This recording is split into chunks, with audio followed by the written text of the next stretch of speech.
কৰ্ণ দুই থাকন্তে নুশুনিলো হৰিৰ কথা, দুই গোটা গৰ্ত ভাৰ বহিলো মিছা। কাণ দুখন দিছিল তেৰাৰ গুণনাম শুনিবৰ বাবে, শ্ৰৱণ কৰিবৰ বাবে, কিন্তু আমি নুশুনিলো। তেনেহলে দুটা গাত ভাৰ বৈ থকাৰ দৰে হ'ল বুলি মহাপুৰুষে আমাক দেখুৱাই গৈছে। মহাপুৰুষ গুৰুজনাই আকৌ কৈছে, কি বুলি কৈছে? এ ৰাম জিভা মূৰ থাকন্তে নলৈলো ৰাম নাম, যাদুৰীৰ জিভা যেন আচকুন কাম। এই জিভাখন দিছিল ৰাম নাম ল'বলৈ, আমি নললো। তেনেহলে আমাৰ জিভাখনক যাদুৰীৰ জিভা অৰ্থাৎ ভেকুলীৰ জিভাৰ লগত মহাপুৰুষে তুলনা কৰি দিছে। তাৰ পাছত কৈছে, অ পাও দুই থাকন্তে নগৈলো ক্ষেত্ৰস্থান, মূৰ পাও ভৈল বৃক্ষ সিপাৰ মান। ভৰি দুখন দিছিল সাধুৰ সংগলৈ যাবলৈ, ভকতৰ সংগলৈ যাবলৈ, আমি নগলো। তেনেহলে আমাৰ ভৰি দুখনক বৃক্ষৰ শিপাৰ লগত তুলনা কৰি দিছে মহাপুৰুষ গুৰুজনাই। কৃষ্ণ কীৰ্তন কৰিয়া ভৈলো বৰ, ইটো হস্ত্ৰ বাহু মিছা মৃত কহবৰ। হাত দুখন দিছিল তেৰাৰ কৰ্ম কৰিবৰ বাবে, আমি নকৰিলো। তেনেহলে আমাৰ হাত দুখনক, আমাৰ বাহু দুটাক মৃত বুলি ঘোষণা কৰি দিছে মহাপুৰুষে। গতিকে যেতিয়ালৈকে আমাৰ শৰীৰটো প্ৰত্যেকটি অংগ সক্ষমিত হৈ থাকিব, তেৰাৰ চৰণত, ভকতৰ চৰণত, ভকতৰ সেৱাত, যদুপতিৰ সেৱাত আমাৰ প্ৰত্যেকটি অংগকে আমি দিব লাগিব, সমৰ্পিত কৰি দিব লাগিব। আমি সমস্তজনে যদুপতিৰ গুণনামত আশ্ৰয় গ্ৰহণ কৰিব লাগিব। তেৰাত আমি শৰণাপন্ন হ'ব লাগিব। তেৰাৰ চৰণত আমি সমস্তজন শৰণাপন্ন হলেহে এই পঞ্চসাগৰ কেইখন, ভৱসাগৰখন অতি সহজতে পাৰ হৈ যাব পাৰিম। সংক্ষেপতে ক'ব লাগিব শৰণৰ কথাটো যিহেতু ওলালে যেতিয়া, শৰণ মানে কি? হ মানে মৃতদেহ, ৰ মানে গতি কৰা, আৰু মধন্য ন মানে হৈছে জ্ঞান লাভ কৰা।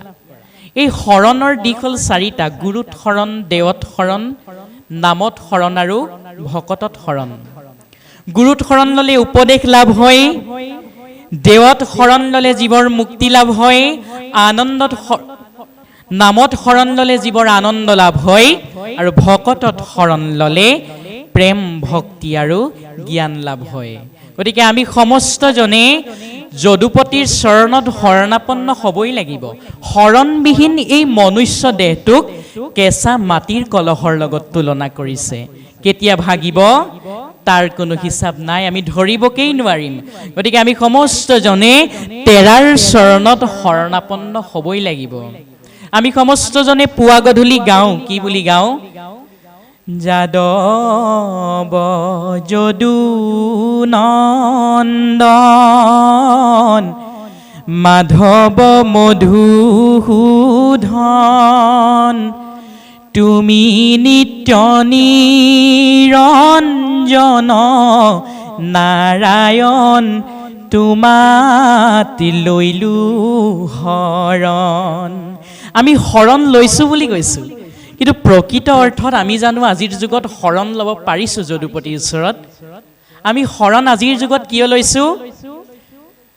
বোলে গৃহখনৰ কন্যাগৰাকী বিয়া দিবৰ সময় সমাগত হৈ আহিছে। শৰণ ভাগ নিদিলে সেই কন্যাগৰাকীৰ হাতেৰে কোনেও চাহ একাপো নাখাব। সেই ভাবি বহুজনে শৰণ দিছে। ইতিমধ্যে পুত্ৰয়ো কন্যা আনি গৃহ সোমোৱা বহি হ'ল, শৰণ ভাগি নিদিলে বিয়া খাবলৈ কোনো নাহিব। সেই ভাবি বহুজনে শৰণ দিছে।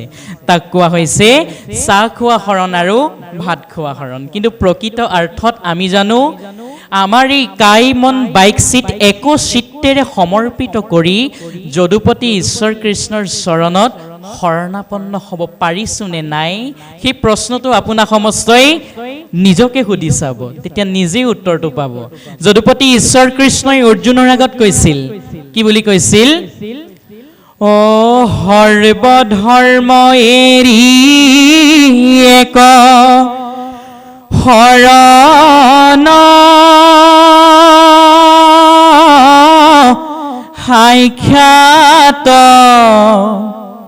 সুদৃঢ় বিশ্বাসে সখী লৈও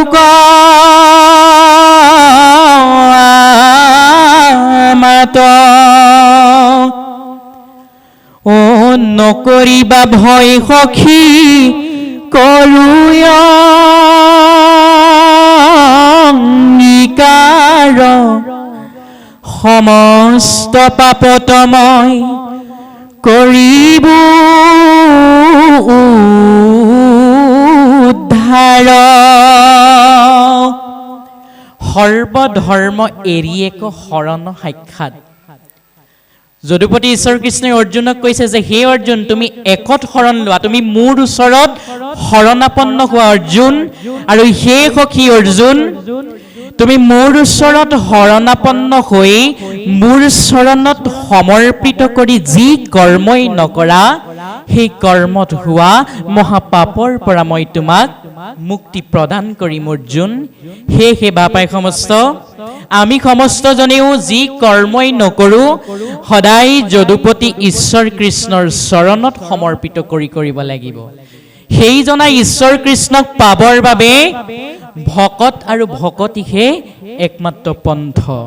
যদুপতি ঈশ্বৰক বিচাৰি পাবলৈ হ'লে আমি প্ৰত্যেকজনে আজিৰ দৰে সাধুৰ সংগলৈ, মহন্তৰ সংগলৈ আহিব লাগিব, য'ত যদুপতি ঈশ্বৰ কৃষ্ণৰ গুণনাম তেৰাৰ একনিষ্ঠ ভক্তসকলে একান্ত চিত্তেৰে শ্ৰৱণ কীৰ্তন কৰি থাকে।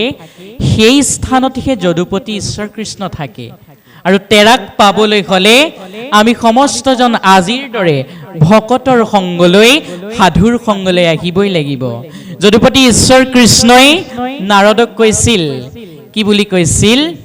যে হে নাৰদ, মই বৈকুণ্ঠতো নাথাকো, যোগীৰ হৃদয়তো নাথাকো। নাৰদে প্ৰশ্ন কৰিছে, প্ৰভু তুমি সৃষ্টিৰ আদ্যত, সৃষ্টিৰ মধ্যত, সৃষ্টিৰ অন্তত, তুমি সৃজনকাৰী, পালনকাৰী আৰু নাশ কৰোতা, আকৌ কৈছা তুমি বৈকুণ্ঠতো নাথাকা, যোগীৰ হৃদয়তো নাথাকা। তেনেহ'লে যদুপতি তুমিনো প্ৰকৃতাৰ্থত বাস ক'ত কৰা? তেতিয়া প্ৰভু ভগৱন্ত ঈশ্বৰ কৃষ্ণই নাৰদক সম্বোধন কৰি কৈছে যে কৃষ্ণে নাৰদক আছিলা কৈ বৈকুণ্ঠত মই নথাকুৰৈ,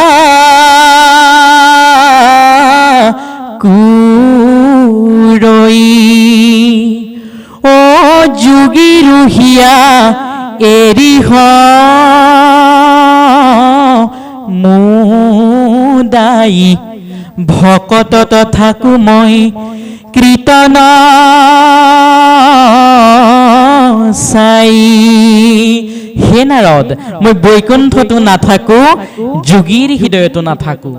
য'ত মোৰ একান্ত ভকতে মোৰ গুণনামকে শ্ৰৱণ কীৰ্তন কৰি থাকিব, মই সেই স্থানতহে থাকি ভাল পাওঁ নাৰদ। সেইবাবে মহাপুৰুষ গুৰুজনায়ো আমাৰ সমস্তজনক দেখাই দিলে, কি বুলি দেখাই দিলে? যে একান্ত ভকত সবে নিৰ্গুণ কৃষ্ণৰ গুণ, গাৱে সদা বখীয়া যথাত, বৈকুণ্ঠকো পৰিহৰি যোগীৰ হৃদয় এৰি, থাকা হৰি সাক্ষাতে তথাত।